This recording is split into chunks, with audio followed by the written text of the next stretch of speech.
Assalamualaikum warahmatullahi wabarakatuh.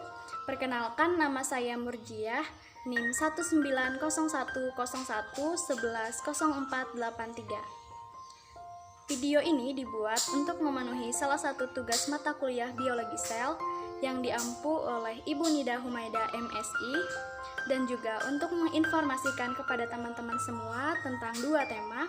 Tema yang pertama yaitu tentang vakuola kontraktil, non-kontraktil, dan sentral. Tema yang kedua yaitu tentang struktur, fungsi, dan cara kerja lisosom. Yuk kita simak video saya berikut ini.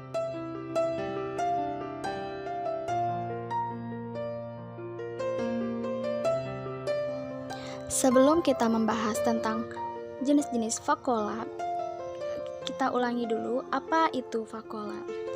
Vakuola adalah rongga. Seperti yang kita ketahui, vakuola adalah salah satu organel sel yang ada pada sel eukariotik. Vakuola ini adalah organel sitoplasma yang berisi cairan yang merupakan gabungan dari vesikel-vesikel yang ada di dalam sitoplasma. Nah, cairan tersebut dapat berupa asam organik, asam amino, glukosa, gas, garam kristal, minyak atsiri, dan berbagai macam jenis alkaloid. Kandungan cairan vakuola yang tadi beragam tergantung jenis sel dan metabolisme sel tersebut.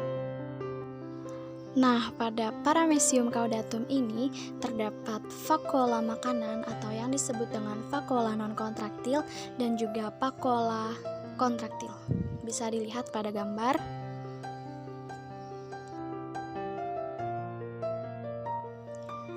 Pada organisme tertentu, biasanya organisme bersel tunggal yang tidak memiliki dinding sel, terdapat vakuola khusus yang disebut dengan vakuola kontraktil.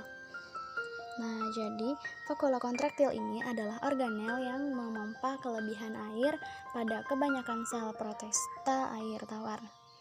Nah, apa sih fungsi dari vakuola kontraktil ini?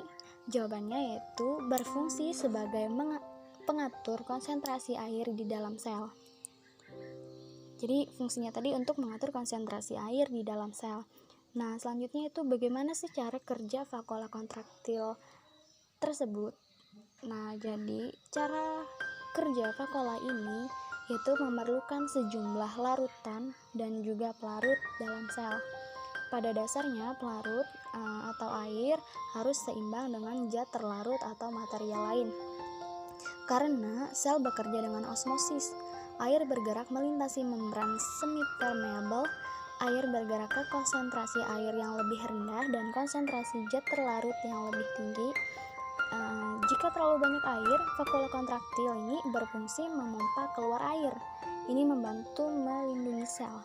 Jika terlalu banyak air di dalam sel, ia akan membengkak dan menggelembung sampai akhirnya pecah, yang dapat menghancurkan sel.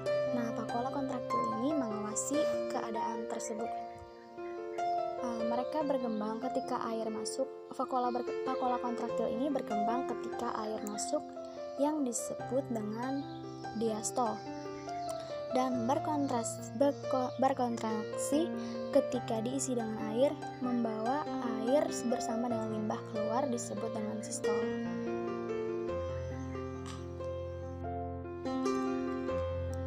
Nah, seperti yang kita bahas di awal tadi kan, vakuola kontraktil ini dapat ditemukan pada Paramecium caudatum dan juga dapat ditemukan pada Amoeba sp, pada Aurelia aurita, Causa carolinensis.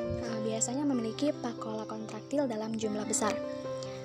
Vakuola kontraktil ini membuang sisa makanan dan limbah mikroorganisme dan juga kelebihan cairan dalam sel. Ada dua tahap dalam cara kerja vakuola kontraktil yang kita bahas tadi, yaitu diastol dan sistol. Nah, untuk lebih jelasnya, pada fase diastol, vakuola kontraktil ini memasukkan air atau mengumpulkan air ke dalam vakuola yang bisa disebut dengan ekspansi. Kemudian, pada tahap sistol, vakuola kontraktil bekerja dengan mengeluarkan cairan yang telah dikumpulkan keluar sel berdasarkan kanal atau saluran khusus pada sitoplasma sel. Nah, jumlah air yang dikeluarkan oleh sel tergantung oleh jenis sel yang dimiliki. Apabila sel tersebut cocok dengan sitoplasma yang hiperosmotik atau hipertonik, maka dalam keadaan lingkungan yang hipotonik, kerja vakuola kontraktil akan semakin tinggi. Kemudian bila hidup dalam lingkungan hipertonik, maka kerja vakuola kontraktil semakin lambat atau tahap kontraksi cairan berkurang dan lambat. Kondisi hipertonik adalah banyaknya zat terlarut dalam larutan tersebut. Nah, selanjutnya kita akan membahas tentang vakuola non-kontraktil atau bisa juga disebut dengan vakuola makanan atau food vacuoles. Adalah vakuola yang berfungsi dalam pencernaan makanan dan pengedaran makanan yang dapat ditemukan dalam sistem pencernaan Paramecium caudatum. Vakuola non-kontraktil ini dapat juga ditemukan pada organisme yang menyebabkan malaria. Vakuola makanan ini menyimpan hemoglobin dalam kondisi malaria. Terbentuknya vakuola makanan pada paramecium.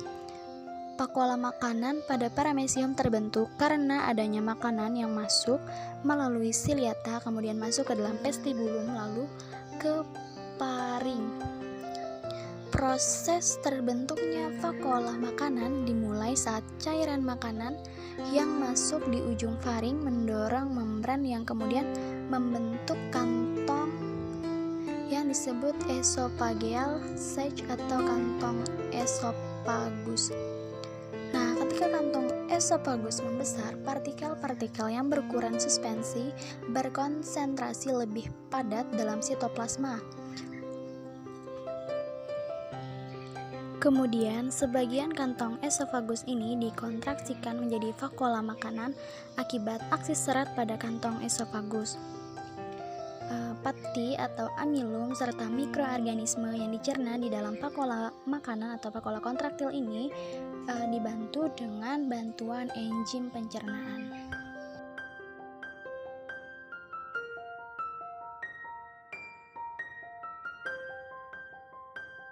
Selanjutnya kita akan membahas tentang vakuola sentral atau vakuola pusat. Pada semua sel tumbuhan yang hidup dan sudah dewasa memiliki sebuah organela yang dibatasi membran yang sangat besar yang berisi cairan yang biasanya disebut dengan vakuola tumbuhan pusat atau vakuola sentral. Nah, fungsi dari vakuola sentral ini adalah untuk menyimpan cadangan makanan dan hasil metabolisme. Vakuola pusat ini menempati lebih dari 90-95% volume dan sel yang dewasa. Membran vakuola ini disebut tonoplas.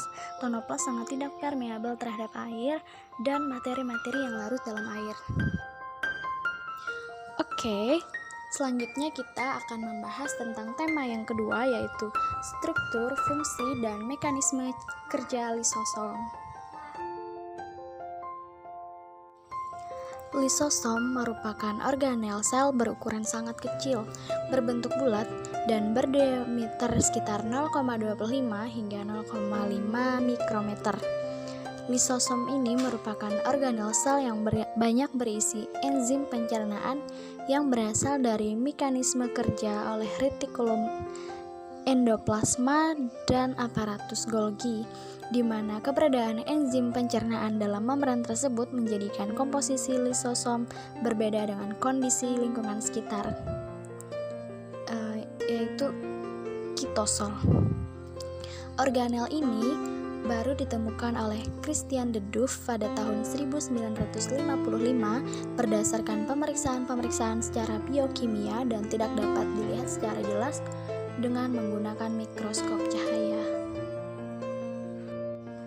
Nah, lisosom bisa kita temukan pada hampir semua jenis sel, kecuali pada eritrosit atau sel darah merah pada manusia dan pada sel kulit yang mengalami penebalan atau pengerasan keratinisasi.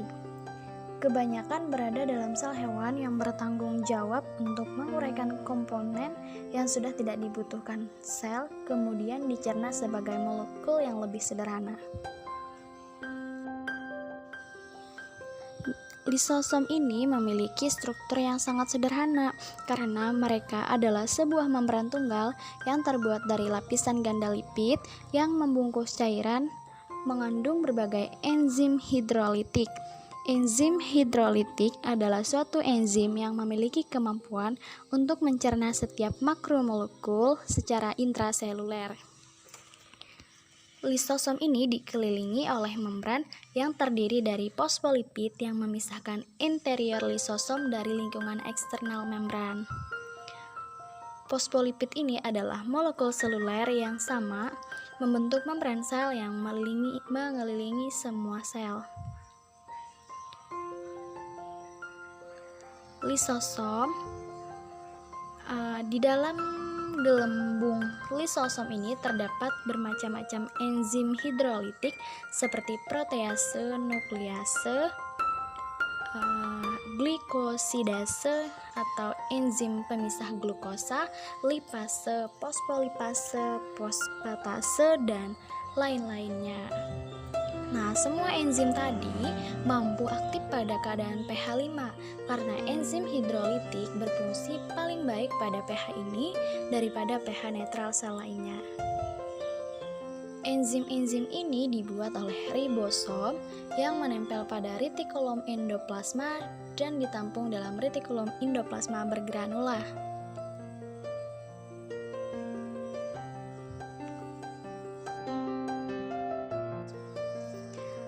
Nah, kita akan membahas tentang apa sih fungsi dari lisosom ini.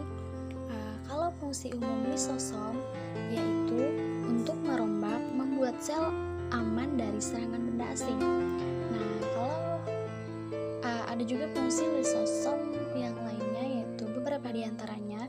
Yang pertama yaitu mengeluarkan enzim keluar sel atau disebut dengan eksostosis.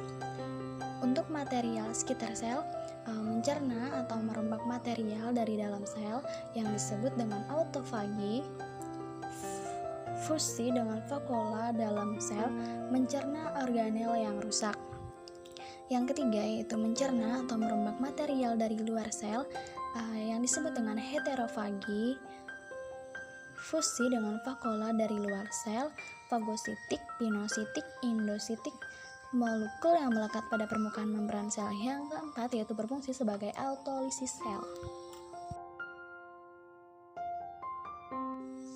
Nah, ini adalah skema cara kerja lisosom.